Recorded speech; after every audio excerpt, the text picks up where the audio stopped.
అందులో ఒకడు జడ్డోడు అట్ట ఒక కొడుకు 7 కొడుకు 6 కొడుకు కొంత ఆపాటి ఇప్పటి ఉన్నోళ్ళు చేసింది. దీన్ని నేనోటి చేసింది. అయిపోయింది పెళ్ళిళ్ళన్న. వీళ్ళు మామూలుగా భూములు పుట్టలు ఉన్నాయట ఈ సాకలదాని కొడుకులకి. అయితే మామ ఆ గేమ బట్టలన్నీ వీళ్ళే ఉతుకుతారట. తెగ డబ్బులు తెగబలిసి ఉందట. అయిపోయింది. ఆవులు గడ్రా ఉన్నాయట. ఉంటే దీపావళి వచ్చిందట. తెగ చెరువు మొక్కలు తెచ్చుకొని అరటిపళ్ళు తెచ్చుకొని పువ్వులు తెచ్చుకొని పళ్ళు తెచ్చుకొని పిల్లి తెచ్చుకొని పంగడాలు వేసుకొని పండుగ చేసుకున్నారట. చేసుకొని దీపాలు అవి కొట్టుకున్నారట. కొన్ని అలాగే ఆరిపోతున్నాయి దీపాలు మేరకెత్తుకోయే నీకు పుణ్యం వస్తుంది నీకు పుణ్యమే వస్తుంది అని తిట్టిందట. అయితే అన్నీ మాట కట్టిందట. లొగ్గేసినాయి అన్నీ వెలిగినాయట. కొట్టేసి అయితే పడుకున్నారట. కొడుకుని ఆయాలన్నీ వచ్చుకున్నారట. నదికి వెళ్ళడానికి బట్టలు పసుపు కుంకుమ అత్యంతాలు నైవేద్యం తెల్లారి వచ్చిందట. ఈ పోలేరమ్మ వచ్చిందట. అన్నీని దాని అందరూ ఎలా అన్నీ తీసి ఓ డబ్బాలు పెట్టుకొని ఆవులకు పాకలు పెట్టుకుందట. ఒక కాక జాకెట్ బుర్రగొడ్డ పాకలు పెట్టుకుందట.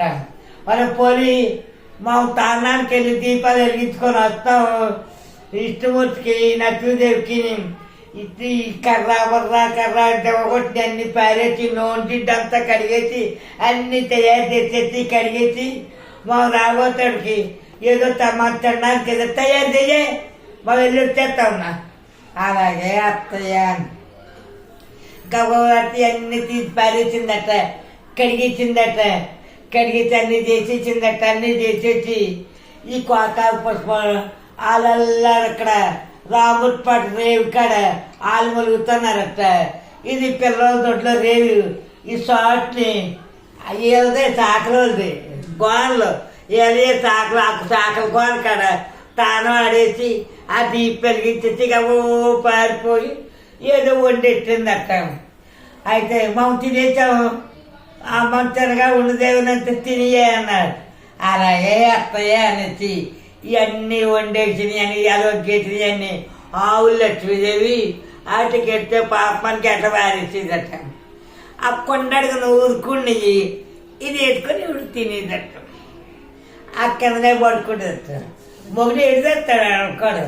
ఆ చేలో ఈ వాటికాయలు మొగ్గేసేసి కోరికాయలు ఒలుచుకొని ఆగడం మొగడం చేలో నుంచి అక్కడ ఇక్కడ పువ్వులు తెచ్చుకొని పొద్దుగా ఫ్లవర్సుకోవడం సాయంకాలం దీపాలు పెట్టుకోవడం. వాళ్ళు పెట్టిన దీపాలకి ఒక కొత్తట్టుకెళ్ళి ఇక మెరిగించేసి ఆ తినగా ఉండదు కొట్టడుగుది తినేసి కింద పడుకుంటుంది. అయితే ఏమైందట ఈ పత్తి పీకలు పీకలు ఇచ్చారు కదా. ఆ పత్తి పీకలది ఆ పిక్కలు బాగా ఆ పత్తి పీచే పిక్కల్లో పత్తిలా తీసేసి వాళ్ళు ముంచుకుని నెయ్యితోటి ఓ డబ్బాలు ఎట్టు ఆవు దాని జీవితంతో ఆవుల్లోనే ఎట్టింది. అలా 30 రోజులు గడిచిపోతున్నాయి. రోజు ఓ 10 గట్రా వండడం మంచి చీరలు కొట్టుకోవడం మాట్లాడుకోవడం కార్తీక పురాణం చదువుకోవడం అన్నీ చేస్తారట. కొడుకులు అన్నీ ఏడు కావాలమ్మా పంపిస్తాం చెల్లు తెలాగల మొగ్గేయమంటావా ఈ గల మొగ్గేయమంటావా అంత బాబు ఏదో మొగ్గయ్యి అంటే కోసుకొచ్చేసి ఇష్టాను పూజ బాగా చేస్తున్నారు. ఆ ఇష్టానం పూజ అంతా ఈవిడి కష్టపడి వాళ్ళకు ఆకులేసి ఆ పొయ్యలకి వాళ్ళకు వంట వండి ఉపహారాలు ఎట్టి మళ్ళీ వెళ్ళి సాయంకాలం వెళ్ళిపోయి అక్కడ దెబ్బలకి ఇచ్చేసుకుని వచ్చాము. 30 రోజులు గడిచిపోయినాయి. తెల్లారితే పూలపాండు అయితే అంటికాయలు మొక్క చేసుకొని మళ్ళీ కోరికాయలు తీసేసుకొని మళ్ళీ అన్నీ తయారు చేసుకొని పత్తర్లు ఇచ్చారట. ఏమిచ్చే వండి దానిని బియ్యం తీసిచ్చిదట. పప్పు తీసిదట. ఏదో కత్త కొనుక్కు రమ్మంటే అందులో కరాబ్ ఎగరేసి ఓ దగ్గర పెట్టుకుంటుందట. ఆవుతాలోకి వెళ్ళి పనే వచ్చింది వాళ్ళకి. మగోళ్ళు కూడా చూసారు. అయితే డబ్బులు దాచుకుందట. ఇన్ని బియ్యం కూడినాయట. పొట్లం కవర్లో ఎక్కడ గుడతో పొట్లం కట్టుకుందట. ఒక పులుపులుకుందట. వాడు రాలేదు తాకలు పులుముకొని పాకలు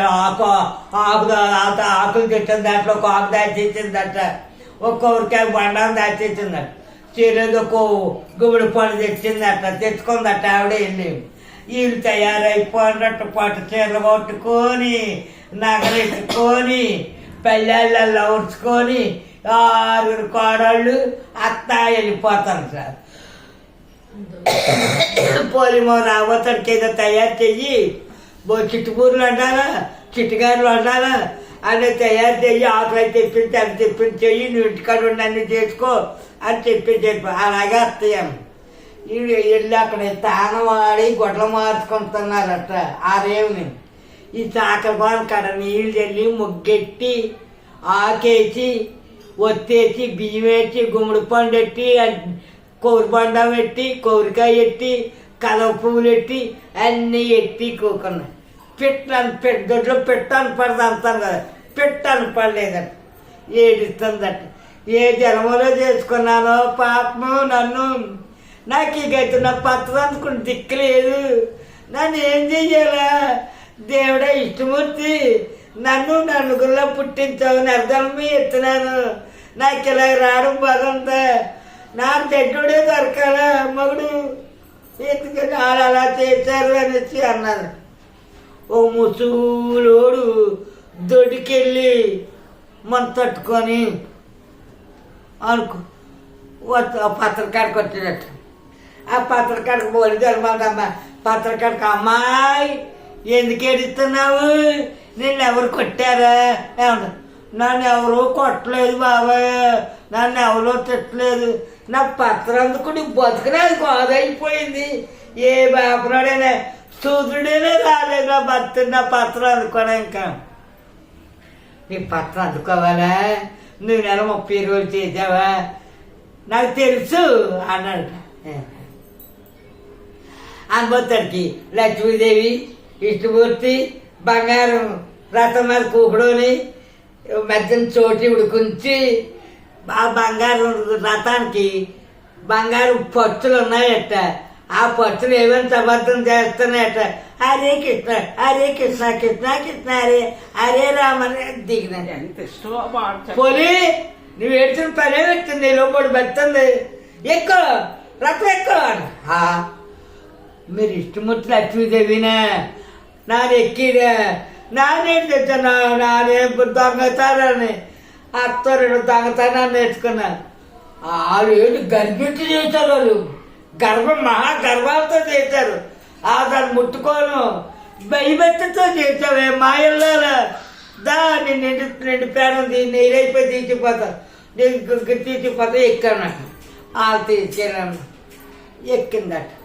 అదే లక్ష్మీదేవి వాళ్ళు కింద మా ముసలోడు మాయమైపోయినట్ట అని అది ఈ పత్రం తీసేసుకోండట.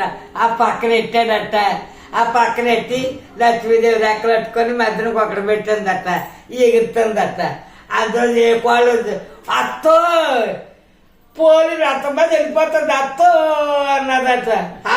వాడు పోలి మా ఇంట్లో పనిచేస్తాడు వాళ్ళు పోలి, దాని కారణం నువ్వు ఎక్కడికి వెళ్ళిపోతావా, ఏ ఊరు వెళ్ళిపోతాడు, పోలి పోలి పోలి పోలి పోలి. ఏమండి మా అత్తను తీసిరా, నిన్ను చెరలు పెట్టింది, నువ్వు ఎంత మాయల్లాగా నువ్వు మీ అత్త కోసం ఆలోచిస్తావు, దాని కష్టం డబ్బుల్లో కదా కన్న చేసిన ఎక్కడైనా కొండల మీద కోయోలు ముల్లో ఉంటే వడచేసుకొని అన్నం తీసు అయితే ఎడం కాలు దించన్నట్టు, ఎడం కాలు ఓ వైకుంఠకి వెళ్ళిపోయి ఆ మధ్యలో అక్కడ మంచి దేవుడి కాడే దాన్ని ఎత్తినారట, వైకుంఠంలో తీసుకుపోయిందట. కార్తీక మాస అన్నాలు పోలేరమ్మ చేస్తే ఇటుముడికి లక్ష్మీదేవికి వంటుందట. ఈ కథ చెప్పుకోవాలి రోజు, ఈ కథ చెప్పిన వాళ్ళకి ఎన్నోళ్ళకి ఈ పాపాలన్నీ పోయి వైకుంఠ ప్రాంతానికి మంచి స్థితి కలుగుతుందట, ధనం కలుగుతుందట, డబ్బు ఆరోగ్యం కలుగుతుందట. పోలేరమ్మా నీ బెత్త నాకు ఇయ్యమ్మా, నీలాంటి ఓరు ఇయ్యమ్మా, నీలాంటి శాంతి తల్లి పోలేరమ్మా.